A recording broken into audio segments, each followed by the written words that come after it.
Right, so I'm going to take you through our journey as far as the e-referral service is concerned as to how we've been viewing the accessible information standards and how we're implementing them. As everyone knows, we relaunched Choose and Book as the NHS e-referral service in June of last year, and in March we had an updated vision that really embraced the accessible information standards that we would like everyone to be able to manage their hospital appointments and beyond by making sure that our system is intuitive and easy to use for the whole population of this country. We first became aware of these standards in about the end of 2013 and started working on them in 2014.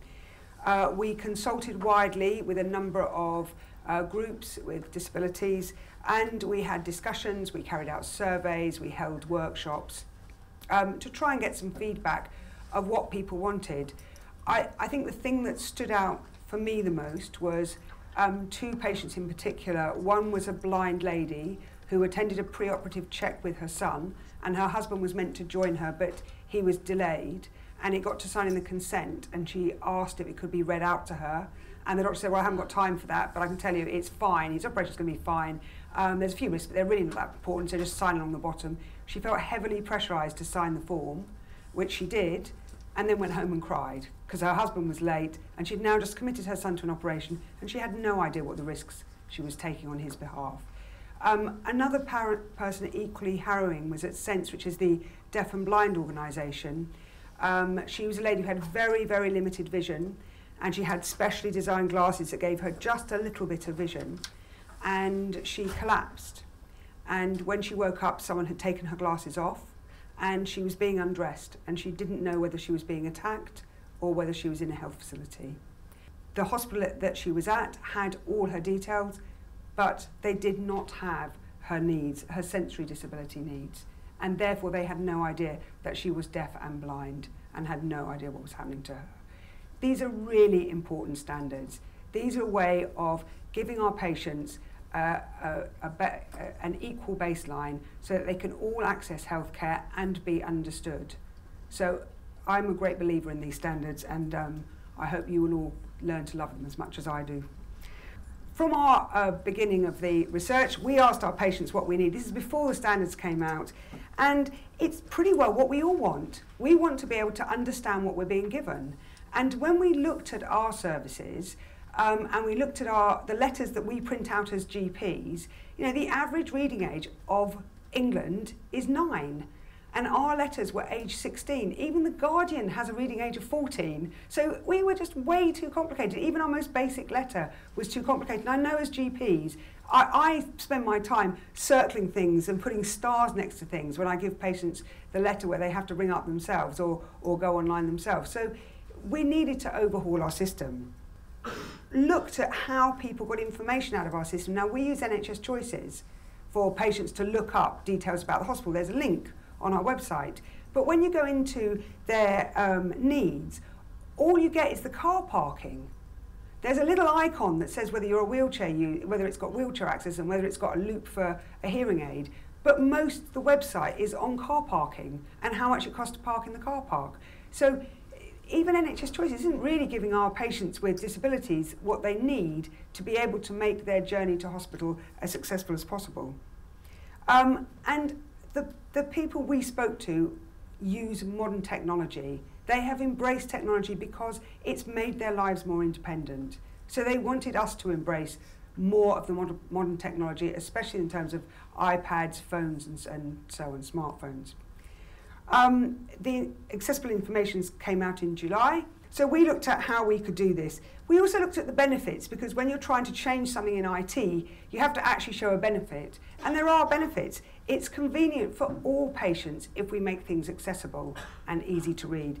It gives patients choice and time to explore that choice, which leads to a better outcome. We know that there are far fewer DNAs, do not attend appointments, if the patient chooses their own appointment. At least 5% and probably more. There's also savings in costs. If you can give the patient something that they can understand, you don't have to spend the time explaining it to them because they have it in a form that they can understand themselves. There's also printing costs. If you're using electronic things, we're no longer printing out paper, ink, the time that the printer takes to print it out, and we run a telephone appointment line. If things were easier online, we wouldn't have to have so many people reliant on a telephone appointment line. And there's cost to patients as well. If they use modern technology, they're not using a prime number or whatever to make their phone calls. We set up a little happy path as to what we thought we should try and achieve and how we would achieve it. And we looked at updating the patient details and how we could do this within ERS to make sure this information is readily available and easy for the GPs to do. So we already have a screen that has an update patient, and when you're going in, it's one of those things you just skip over. So as you're booking the patient appointment, a little pop-up comes up, says update patient, and we all just press OK, and it just gets rid of it really, really fast. And we're so fast at using the buttons, of which there are a lot in ERS at the moment, we tend to skip over it. So just pause on the update patient page.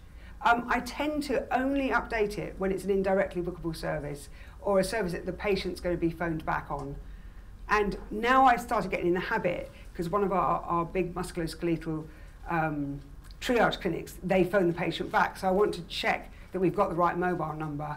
It's amazing what's on that page. So even as the GP myself, I wasn't really pausing on it.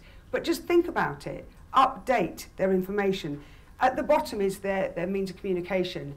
And that, at the moment, is linked in with the spine, and it doesn't have all of the communication needs of patients on it. But it does have quite a lot, so it is worth looking at, and we're working to try and improve that to make it a larger range. So they're down at the bottom of your screen is how the patient communicates. Patient details, you also get an additional requirements screen, which you're also asked. There's a little button you can click, additional requirements, and that covers advocacy, interpreters, and transport. And under interpreters, you can put down that someone needs to sign and the type of sign language you need. They're free text boxes at the moment, and we're exploring how people want those changed. Do they want drop-down lists? I mean, I work in London, and just because we have a CQC inspection today, actually, we have, I have 40% of my patients were born abroad, and they speak 65 languages. So I don't know, a drop-down list of every language in the world would actually make me happier, or me just free texting their language. But this is something we can explore with users and see what people want. But we feel this page is going to become very important in us being able to tell hospitals what this patient's needs are, and hospitals being able to see that information instantly. So this is a sort of an example of a drop-down list, and maybe we'll change advocacy to something that sounds a little bit more user-friendly. Supplying patients with a short list. I mean, this letter was just dreadful. You know, as we all know, this is the letter we're used to, the extra page for the password, and these are the newsletters. And these have actually, some of you might have seen these before, these have been around for quite a long time. At the time they went through the Plain English Society. They also have icons on it for people who have learning disabilities, and they fulfill all the standards. We also looked at a patient web app saying, okay, we have a system that is compliant. Our patient web application is actually compliant with the standards, but it is web-based. So it's not so good if you try and get it on a phone. It's not so good on a tablet. And we spoke to our patients with sensory disabilities, and they want to be able to get it on a tablet. That was their preferred option. So we thought we'd have a go at getting it onto a tablet and improving it. And this is where we made a bit of a mistake. We wanted to include everybody's wants and needs. We'd done all this research. We had huge amounts of data, what people wanted, maps on how to get to the hospital, the best transport routes, and so on. So we did this sort of whizzy app that looked fantastic, and then we trialled it on users, and 50% abandoned using it. They could not work it out. So we went back to the drawing board and realised that we'd made a massive mistake. We were addressing users' wants rather than their needs, and the wants had rather taken over the needs. So we did a bit of research, looking at other apps that were compliant. We looked at our happy path again and said, well, this is actually what patients need. And we've now come up with a new app. If you would like to play on this app, there is a link which I'll give you at the end, which do write down, and you can go and try it out for us. And this is rather a big, messy slide, but it does actually follow, and it is a very, very simple app to use now. And it's still got all that other information, and people can set their preferences. So it has a filter, and you can put in your needs, including your accessibility needs, so that you can set it up so it will always respond to you in the same way. Rather like the apps you have at the moment, you can set them up with your preferences. So where are we now? Well, I would love to say we are fully compliant. We did all this work. You know, we started back in 2014. But as anyone knows, we relaunched Choose and Book onto a new platform. Now, we needed the new platform. The old Choose and Book, whilst it was working quite well, was impossible to change. It was designed many years ago. You had to take the whole system down. You couldn't just bolt anything on. It was a really clunky system to change. It was very difficult to change. It was very expensive to change. The new platform is absolutely whizzy. You can bolt anything on, and we can change it every 2 weeks. We can change it as often as we like. We can improve things. We can trial things. It's great. But moving a computer system that covers the whole country, that handles 40,000 referrals a day, and interacts with hundreds of other types of computer systems, was not going to be without its problems. And I think everyone knows that from go live, there were more problems in the way people were using it than we understood. I think Devon, who has a big referral management system, probably suffered a bit more than most, because referral management systems were using all sorts of workarounds that we weren't even aware of, even though we'd done quite a lot of research before it all went out. So we've been doing a lot of catching up. Because we can change it every 2 weeks, we have been. So what's been quite good about this period is we have been doing things every 2 weeks, and it's worked. So the whole reason for moving has sort of been justified, that you can change things every 2 weeks, and it does go down, as most of you might have found out, on a Friday night, which is when we put all the new bits in. So we have a system that is flexible, that is malleable, that will take us forward to develop a very good system. So we've now got a new roadmap that we're following. Accessible information is right at the top and is being rolled out. So we're sort of about here at the moment.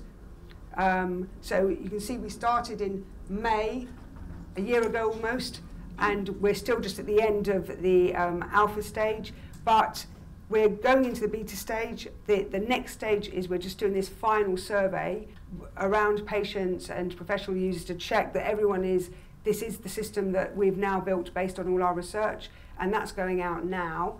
Some of you might be involved with it, and it's a series of workshops and questionnaires, and people are going to be playing with it and watch playing with it and see whether it works, and the new letters and so on. And we will be compliant by July.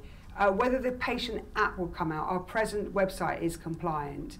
That's probably going to be after July, but the patient letters and the changes to the additional information page and update page will be there, hopefully before July, but we'll say July just to be certain that we're going to be there on time. And just to tell you about future developments, we are trying to make it a much better service. So the two things that are coming along in the very near future is a slight change to the layout of the screen and commissioner advice. So it's being piloted just in one area, so it will be available, but there's going to be a big box that says do not use this. It's in trial period, and it's going out to one area where they're going to trial commissioner advice, and it will be allowing commissioners to tell you pathways you should be following, or warning you that maybe capacity's a little bit sluggish, and signposting you to a place where capacity might be a bit better. Or things you should have done before you refer the patient. It should be really good. And the other thing is the referral to treatment times are now going to be displayed in a column with how long your patients will have to wait. So you'll not only know how long they have to wait to get an appointment, but you'll have how long they wait to actually get their treatment. So you can make a better informed decision about referring patients. And we're also bringing a little alert, which will pop up, which will warn you that all these new things are happening, as well as things like the accessible information, reminding people to update the patient's accessibility needs, and so on. So these things are literally, the alert I think is coming out, it's right at the end of its sprints, so that should be coming out very, very soon. We've had a little delay to go back and do a bit of research on the commissioning alert that's delayed it by about 2 weeks. But again, we're talking weeks to months, certainly no more than that.